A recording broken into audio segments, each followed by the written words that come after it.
that the nominee should be whoever gets the most delegates, or do they have to get a majority?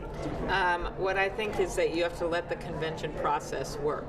And whoever wins that process, the rules are pretty clear. That person is the nominee, and I'm going to support the nominee no matter who it is. My case I'm making right now is that it should be me, and that is because I'm the only one left standing that's actually brought in and won repeatedly rural districts, Republican districts, independent districts. And when you look at a state like North Carolina and how important it's going to be with all the races on the ticket, I'm the one that can lead, that can bring people with me. And I know not everyone knows me in the country, but with the people that have gotten to know me, we're doing better and better. And it's the reason I'm still standing on that debate stage, despite not having the biggest bank account, but having a lot of bold but practical ideas.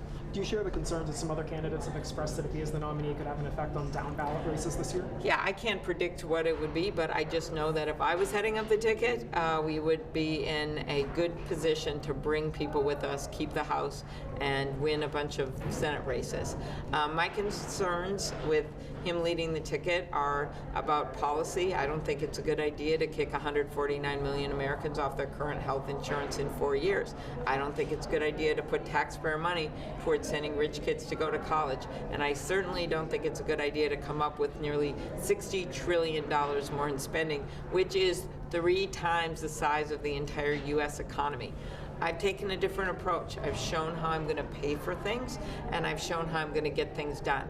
And after the guy in the White House, I think that would be refreshing for a lot of Americans. Well, tell me more about your health care proposal. Would yours actually get us to 100% coverage for people? Not immediately, no, but it would greatly expand coverage to something like 13 million more people, somewhere in that range.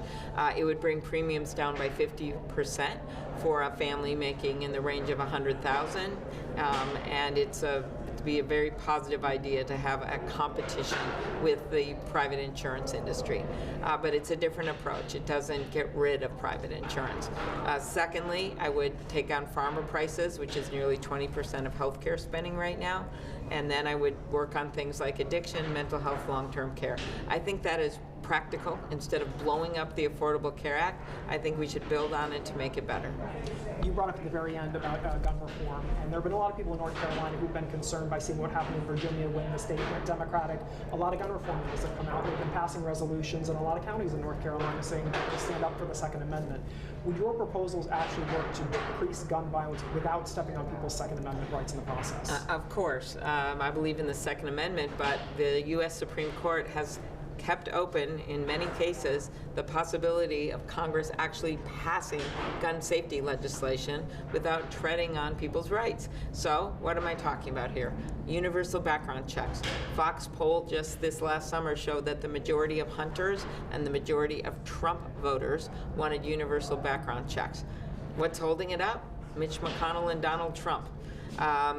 Doing something about magazine limits, doing something when it comes to closing the boyfriend loophole so that people who have been convicted of domestic abuse can't go out and get guns, closing the Charleston loophole so that cops have time to vet applications to make sure that no one has a record that would prohibit them from getting a gun.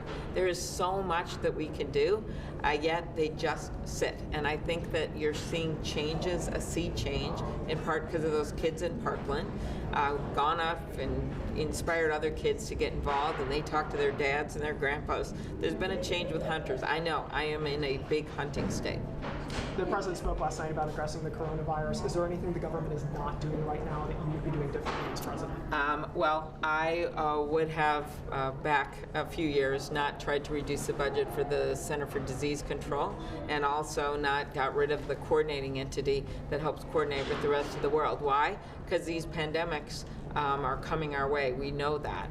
I, first of all, didn't want to politicize this and still don't. That's why when asked on the debate stage, I actually gave the CDC website, the Center for Disease Control, cdc.gov, because I think we've got to take this seriously and not just vie to be a presidential candidate, but act like a president should act.